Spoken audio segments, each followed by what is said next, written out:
এই হাসপাতালে প্রায় 24টি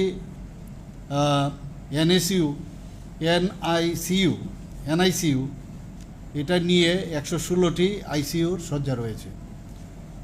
আপনারা জানেন কিছুদিন আগে এইমসের সাথে আমরা মুভ করেছিলাম, কারণ এইমসের ডাইরেক্টরের সাথে আমার কয়েকবার বিভিন্ন জায়গায় দেখা হয়েছিল। উনি বিশিষ্ট পেডিয়াট্রিক সার্জন, কিন্তু হসপিটাল ম্যানেজমেন্টের বিষয়ে ওনার খুব একটা আমি বলবো যে একটা বড় একটা আইডিয়া ওনার কাছে আছে। ওনাকে আমি যখন বললাম যে ত্রিপুরাতে আসার জন্য, আমাদের কাছে সব কিছু থাকা সত্ত্বেও অনেক সময় অনেক সমস্যা হয়, তো ওনারা আসলেন এবং পরবর্তী সময়ে ওনারা রিপোর্টও দিলেন। সেই রিপোর্ট অনুসারে ওনারা বললেন যে 320টার মতো আইসিইউ শয্যা এই এজিএমসির মধ্যে প্রয়োজন। সেই লক্ষ্যে কিন্তু আমরা কাজ করছি, যাতে এই যে টার্গেট আমাদের দিয়েছে সেই টার্গেট যেন আমরা করতে পারি। আজকে এখানে 3টে বিষয়ে আপনারা দেখলেন যে 16 শয্যা বিশিষ্ট respiratory and geriatric intensive care unit, সেটার উদ্বোধন হলো। প্রবীণ নাগরিকদের যখনই মানুষ বয়স হয় বা বয়স্কা হয়, তাদের মধ্যে কিন্তু দেখবেন যে যে কোনো বিষয়ে তাদের ইনফেকশনই হোক বা ইনফেকশনের এগেনস্টে ফাইট করার ক্ষমতাটাও কিন্তু অনেকটা কম চলে আসে।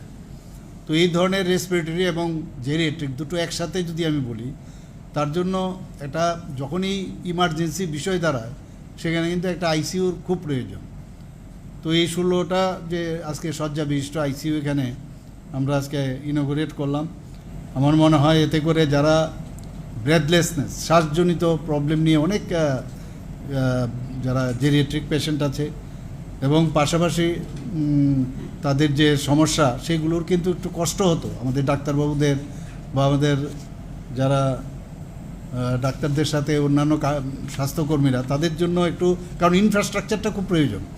সেই অনুযায়ী আজকে আমার মনে হয় যে 16 বেডেড যে respiratory and geriatric intensive care unit আজকে এখানে সেটা আমরা ইনোগ্রেট করলাম। তাতে করে অনেকটা সমস্যা কিন্তু সমাধান হল। এটা স্থান পাবে যে না, স্পেসিফিক এই এরিয়াটা only for geriatric patient and who will be having this respiratory problem. তো সেটা করলাম। আরেকটা হচ্ছে ট্রমা সেন্টার অপারেশন থিয়েটার। আমার কাছে যা খবর আছে, আজকে বলছিল কালকে প্রচুর, আমার নিউরোসার্জন বলছিলেন যে প্রচুর পরিমাণে, কালকে হোলি ছিল, আপনার রং খেলা ছিল, প্রচুর পরিমাণে আরটিএ রোড ট্রাফিক অ্যাক্সিডেন্টের প্রচুর পেশেন্ট এসেছিলো এখানে। এবং এটা কিন্তু আমাদের প্রতিদিনের সবচেয়ে ইমার্জেন্সি রোড ট্রাফিক অ্যাক্সিডেন্ট মানে ইমার্জেন্সি। সেই জায়গায় আগে কিন্তু এটা কিন্তু শুরু হয়েছিল অনেক আগে, কিন্তু কোনো দিন সেটার কাজই হয়নি সেটা। তো বাধ্য হয়ে জেনারেল সার্জারির যে আমাদের যে সার্জারির যে ওটিগুলো আছে সেখানে যেতে হতো। সেখানে অলরেডি কোল্ড কেসগুলো আছে, আগের থেকে যে কেসগুলো আছে, তো সেইগুলোর বাদ দিয়ে তো পট করে করা যায় না। তো এখন কিন্তু শুধু ইমার্জেন্সির যে ওটিগুলো আছে সেইগুলো একই জায়গার মধ্যে, এবং অন্যান্য এমআরআই থেকে আরম্ভ করে সিটি স্ক্যান থেকে আরম্ভ করে এভরিথিং, ইউএসজি এভরিথিং ওখানে আছে। এখন অন্য জায়গায় নিয়ে যাওয়া এক সমস্যা, যেতে যেতে প্রবলেম হয়। তো একই ছাদের তলায় একই জায়গায় যখন, এটা আমরা অনেক দিন ধরে আমরা ভাবছিলাম যে কেন এই ওটিটা এখানে হবে না। কারণ তবেই তো হবে না যে একটা যাকে বলে ট্রমা কেয়ার সেন্টার বা ট্রমা সেন্টার অপারেশন সেন্টার, দুটো একসাথে, trauma care, trauma centre as well as trauma centre হলেই কিন্তু এখানে ওটি মাস্ট। এখন কিন্তু সেটা সুবিধা হলো এবং খুবই সুন্দর আমরা সেখানে দেখলাম। এবং আমার মনে হয় যে আগামী দিনে যে ডেথ রেট বা প্রপার ঠিক টাইমে, ইভেন অর্থোপেডিক্স ওখানে থাকবে, নিউরো সার্জন থাকবে এবং অন্যান্য যারা অ্যানেস্থেসিওলজি, সবাই কিন্তু সবসময় সেখানে থাকবে। তো ইমিডিয়েটলি তার অপারেশনের জন্য ওয়েট করতে হবে না যে পরে করব, বা হঠাৎ করে দেখা গেল যে এখানে আমার ট্রেকিস্টমি করতে হবে, ইন্টিউবেশন করতে হবে।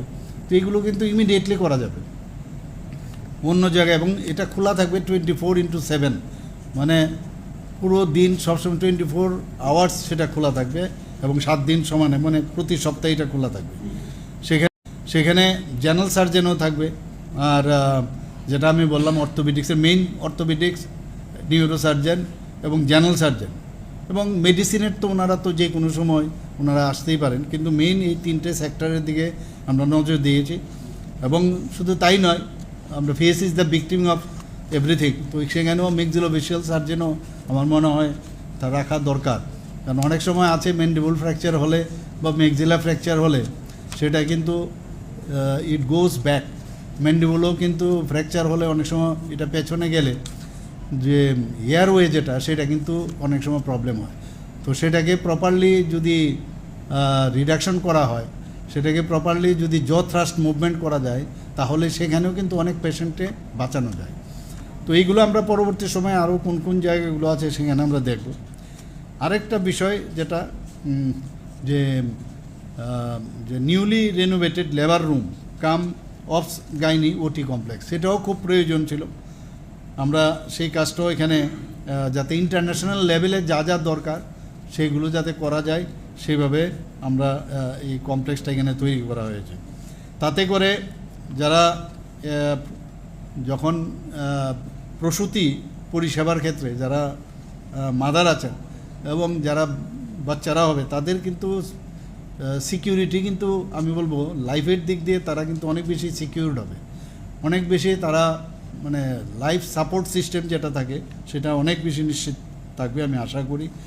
এবং এতে করে আমাদের যে চিকিৎসা পরিষেবা তার যে স্ট্যান্ডার্ডাইজেশন অনেকটা বেশি কিন্তু বাড়বে। রাজ্য সরকারের মেইন উদ্দেশ্য হচ্ছে, আমি দেখুন এখানে আগে তো আমরা জিবি হাসপাতালে আমিও কাজ করে গেছি। জিবি হাসপাতালে যেহেতু অনেক পুরনো হসপিটাল, মেইন যে ওই যে হসপিটালটা আমরা দেখলাম, সেটাকেও যদি আমরা ইচ্ছে করে সেটাকেও আমরা কিন্তু রেনোভেট করে সেটাকেও কিন্তু আমরা পরিষেবা দিতে পারি। আমার চোখে যে যা যা ধরা পড়লো, আমি সেক্রেটারি মহোদয়কে আমি অলরেডি বলেছি, আমার সাথে আমাদের মাননীয় বিধায়িকা মিনারানী সরকার মহোদয় আছেন এখানে, আমাদের এজিএমসির যিনি সুপারিনটেন্ডেন্ট মেডিকেল সুপারিনটেন্ডেন্ট উনিও আছেন। আমি ওনাদের গোচরে আমি এনেছি, প্রিন্সিপাল মহোদয় এখানে আছেন। আমি বলেছি যেখানে যেখানে আমার নজর এসছে আরও বাকি আমার ঠিক আমি ধরে নিয়েছি, সেইগুলোকে আরও কি করা যায়, ইভেন লিফট থেকে আরম্ভ করে এভরিওয়্যার ইচ্ছে করলে কিচ্ছু না, খালি একটু রেনোভেট একটু দেখা করলে দেখতে অনেকটা মানে যেরকম সবাই চায় যে একটা পরিষ্কার পরিচ্ছন্নতার দিকে যায়। তো পরিষ্কার পরিচ্ছন্নতা খুব বেশি এটা পয়সা লাগে না, সেটাকে মেনটেন করা। আর পাশাপাশি আমাদের যে পেশেন্টের কনফিডেন্স আর পেশেন্টের পয়সাটা যেন কম লাগে। কারণ কর্পোরেট সেক্টরে গেলে আপনারা সবাই জানেন প্রচুর পয়সা যায়, প্রচুর পয়সা খরচ হয়। তা আমরা চাই কর্পোরেট স্টাইলেও গভর্নমেন্ট হসপিটালের সব ব্যবস্থা থাকবে, আবার পয়সাটাও যেন কম। গভর্নমেন্ট হসপিটালে কী পয়সা, কিছুই লাগে না, কিন্তু যত কম পারা যায় সেই দিকে আমরা একদিকে স্ট্যান্ডার্ডাইজেশন অফ ট্রিটমেন্ট সেটাও যাতে মেনটেন হয়, তাদের যাতে খরচটা কম হয় সেই দিকে নজর রেখে আমরা কাজ করছি। আপনারা দেখেছেন এর মধ্যে আমাদের বেড সংখ্যা প্রায় 200, ট্রিটমেন্ট সেটাও যাতে মেনটেন হয়, তাদের যাতে খরচটা কম হয় সেই দিকে নজর রেখে আমরা কাজ করছি। আপনারা দেখেছেন এর মধ্যে আমাদের বেড সংখ্যা প্রায় 200, আইসিইউর বেড হচ্ছে টোটাল 156, কিন্তু আমাদের টার্গেট 300, যেটা 26। তো সেই দিকে কিন্তু আমরা টার্গেট আমাদের আছে। কারণ এই আইসিইউ নিয়ে প্রায়শ অনেক জায়গার থেকে আমাদের কাছেও আসে, বলে যে একটা আইসিইউ যদি পাওয়া যায়, তো এটা বিরাট সংখ্যা কিন্তু আমরা বাড়িয়েছি। বেড সংখ্যা আপনারা দেখেছেন আগে মাত্র 700 ছিল, 727, সেই জায়গায় আজকে 1413 আমরা করেছি। এজিএমসি এবং জিবি হাসপাতালে ক্রিটিক্যাল কেয়ার ব্লক এবং কমিউনিকেবল ডিজিজ সেন্টার এবং 2টি স্পেশাল ওয়ার্ডের যে ভিত্তিপ্রস্তর আপনারা নিশ্চয়ই ছিলেন, সেটারও কাজ শুরু হয়ে গেছে। এবং সুপার স্পেশালিটির আরও 4-5টা অলরেডি 9টা আছে আমাদের, আরও 4-5টা আমরা করার চেষ্টা করছি। অলরেডি এখানে মেডিকেলের যে সিট, এমবিবিএসের সিট, সেটা আরও যাতে বাড়ানো যায় তার ব্যবস্থা আমাদের অলরেডি কাজ করছে। আর আপনারা জানেন যে ডোনার মিনিস্ট্রি থেকে আমরা একটা ফান্ড পেয়েছি মাদার অ্যান্ড চাইল্ডের, সেখানে এটারও কাজ শুরু হয়েছে। এবং যাতে পেশেন্ট, আমি প্রায়ই আপনারা দেখবেন প্রতি বুধবার যখন আমি থাকি, মুখ্যমন্ত্রী সমাবেশ একটা কার্যক্রম হয়, সেখানে বহু মানুষ আসে। তো তো আমি বলি আননেসেসারি বাইরে আপনার যাওয়ার শুধু যাবে টিকিট ইত্যাদি ইত্যাদি। এখানে এখন আমরা এইমসের সাথে টেলিমেডিসিনের ব্যবস্থা করেছি। যিনি ডাক্তার কনসার্ন ডক্টর উনি আগেই কাগজপত্র পাঠিয়ে দিচ্ছেন এইমসে, এবং সমস্ত যে হিস্ট্রি থেকে আরম্ভ করে কী কী ট্রিটমেন্ট হচ্ছে পাঠিয়ে দিচ্ছে। তো উনি যখন কথা বলেন পেশেন্টও থাকে, পেশেন্ট পার্টিও থাকে, এতে করে কিন্তু অনেক ড্রপ করেছে, বাইরে যাওয়ার প্রবণতাটা একদম কমেছে। আর বাই দিস টাইম আবার একদিকে বাইরে না যাওয়ার একটা চেষ্টা, আরেক দিক দিয়ে এখানে আমাদের বিভিন্ন যে সুপার স্পেশালিটি হোক বা ট্রিটমেন্টের যাতে আরও বেটার হয় সেই ব্যবস্থা করছে। এমন একটা দিন হতে পারে যে মানুষ দেখবে যে আমি বাইরে থেকে বরং আমার ত্রিপুরাতে থেকে আমার পয়সাপাতিও কম লাগছে আর এখানে আমি ট্রিটমেন্ট পাচ্ছি, এই দিকে আমাদের নজর রয়েছে।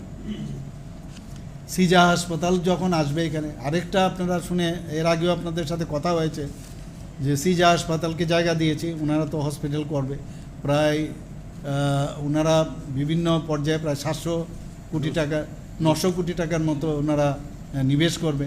আমি দেখেছি সেদিন জায়গাটা, দেখার পর আমি সেক্রেটারি মহোদয়কে বললাম যে আপনারা বলুন কবে কাজটা যেন স্টার্ট করে, নজরদারি আছে। আরেকটা নতুন হসপিটাল আমাদের অলরেডি সেদিনও ওনারা এসেছিলেন, মৌ হয়েছে আমাদের সাথে, হ্যাঁ জিএনআরসি গুয়াহাটির থেকে সুপার স্পেশালিটি।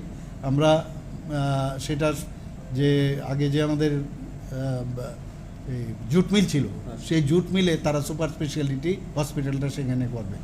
তো এইভাবে আমরা চেষ্টা করছি। ডেন্টালেরও আপনারা জানেন আরেকটা বিল্ডিং আসছে 202 কোটি টাকার, সেখানে কাজও শুরু হয়েছে। বয়েজ হোস্টেল, গার্লস হোস্টেল কীভাবে হবে সেইগুলো আমরা কাজ করছি। এখানে কিডনি ট্রান্সপ্লান্ট হয়েছে, 5টা কিডনি ট্রান্সপ্লান্ট হয়েছে। আরও যে লিভার ট্রান্সপ্লান্টের জন্য আমরা চেষ্টা করছি, চেষ্টা আমাদের আছে, এবং আমি আশা করি যে হার্ট থেকে আরম্ভ করে লিভার থেকে আরম্ভ করে মানে কথার সাথে সাথে যেন কাজের মিল থাকে সেই দিকে আমাদের নজর আছে। আমরা অলরেডি সিপাহীজলা এবং খোয়াইয়ে আমরা 2টো জেলা হাসপাতাল সেখানে অনুমোদন দিয়েছি। গোমতী জেলা হাসপাতালে 100 শয্যা বৃদ্ধি করা হয়েছে। সেখানেও কিন্তু গোমতী জেলার মধ্যেও কিন্তু বেডের একটা সমস্যা ছিল, পেশেন্ট পার্টি মাটিতে ফ্লোরে শুতে হতো। 2টো হোমিওপ্যাথিক মেডিকেল কলেজ, আরেকটা আয়ুর্বেদিক যেটা ইন্টিগ্রেটেড আয়ুষ হাসপাতালে একটা আয়ুর্বেদিক মেডিকেল কলেজ, একটা আগরতলায় হবে হোমিওপ্যাথিকটা, আর ইয়েতে তেপানিয়া সেখানে হচ্ছে আমাদের আয়ুর্বেদিক মেডিকেল কলেজ। কুলাইয়েও বারবার আমরা বলছি এডিসি এলাকায় একটা মেডিকেল কলেজ করবো, আমরা অলরেডি মৌ করেছি। তো এতগুলো হসপিটাল যেহেতু ডেন্টাল হয়ে গেছে, মেডিকেল হয়েছে, 450টা সিট এখন হয়ে গেছে, আরও বাড়ছে। তো সব মিলিয়ে আমাদের এএনএম জিএনএম সেগুলো আছে আমাদের এখানে, ফার্মেসি আছে, ফার্মেসি কলেজ আছে। তো why not there should be establishment of Tripura health university. তার জন্য আমরা ত্রিপুরা হেলথ ইউনিভার্সিটির জন্য অলরেডি ক্যাবিনেটে আমরা কথাবার্তা বলেছি। আরেকটা আমাদের এই সরকারের আপনারা দেখবেন যে হিউম্যান টাচ যে বিষয়, সেটা কিন্তু আমরা দেখেছি এখানে, যে কিছুদিন আজ থেকে প্রায় 1 বছর হয়ে গেল খুব সম্ভব, প্রায় 10 টাকার বিনিময়ে যারা পেশেন্ট আসে, পেশেন্ট পার্টির তাদেরকে 10 টাকার বিনিময়ে এখনও সেটা চলছে, দুপুরবেলা খাবারের ব্যবস্থা রাখা হয়েছে। আরেকটা ভারত মাতা ক্যান্টিন ও নাইট শেল্টার, সেটাও 2025-26 আমাদের বাজেটে রাখা হয়েছে। তারা দূর দূরান্ত থেকে আসে, ত্রিপুরার বাইরের থেকেও আসে, বাংলাদেশ থেকেও অনেকে আসে, তাদের থাকার অসুবিধা, কম পয়সায় যাতে ওরা থাকতে পারে এবং খাওয়া দাওয়া করতে পারে, সেই বাজেটে আমাদের রাখা হয়েছে। তো এখানে পোস্ট গ্রাজুয়েট আমাদের একটা বিরাট সমস্যা, কারণ সব জায়গায় ইভেন যারা আমাদের জনপ্রতিনিধিরা আছেন সবাই বলেন আমার একটা স্পেশালিস্ট ডাক্তার দেন, স্পেশালিস্ট। তো এখানে আগে তো খুবই কম ছিল, এখন প্রায় ইভেন যারা আমাদের জনপ্রতিনিধিরা আছেন সবাই বলেন আমার একটা স্পেশালিস্ট ডাক্তার দেন, স্পেশালিস্ট। তো এখানে আগে তো খুবই কম ছিল, এখন প্রায় 119টি পোস্ট গ্রাজুয়েট আসন এখানে শুরু হয়েছে।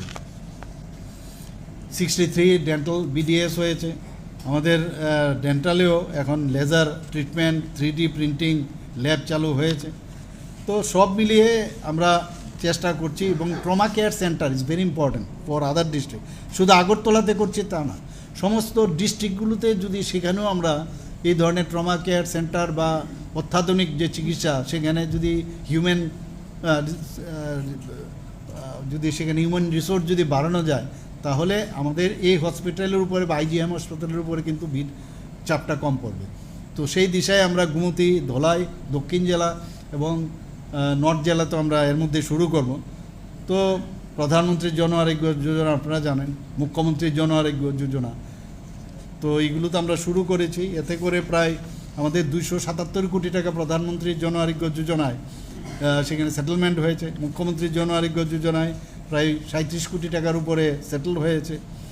এখানে বিশ্রামগঞ্জে নেশা মুক্তি যে কেন্দ্র অর্থাৎ রিহ্যাবিলিটেশন সেন্টার, এটা কিন্তু ডিএডিকশন সেন্টার না, রিহ্যাবিলিটেশন সেন্টার আমরা বিশ্রামগঞ্জে করছি।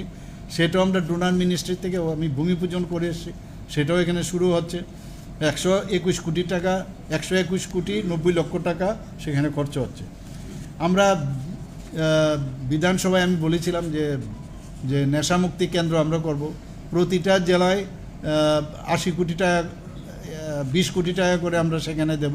সেটারও প্রায় 3-4টার মধ্যে আমি অলরেডি তারও কিন্তু কাজ শুরু হয়ে গেছে সেখানে। আমরা মুখ্যমন্ত্রী নিরাময় আরোগ্য অভিযান একটা নতুন চালু করেছি, hyper tension, diabetes, blood pressure, cancer, এবং একটা স্ট্যাটিস্টিক্সে দেখা গেছে প্রায় 65% মানুষ শুধু এই নন কমিউনিকেবল ডিজিজে মারা যায়। তো এটার ভিতরে কিন্তু আমরা জোর দিয়েছি 3 মাস প্রথমে, এরপর আস্তে আস্তে করে সেটা বাড়াবো।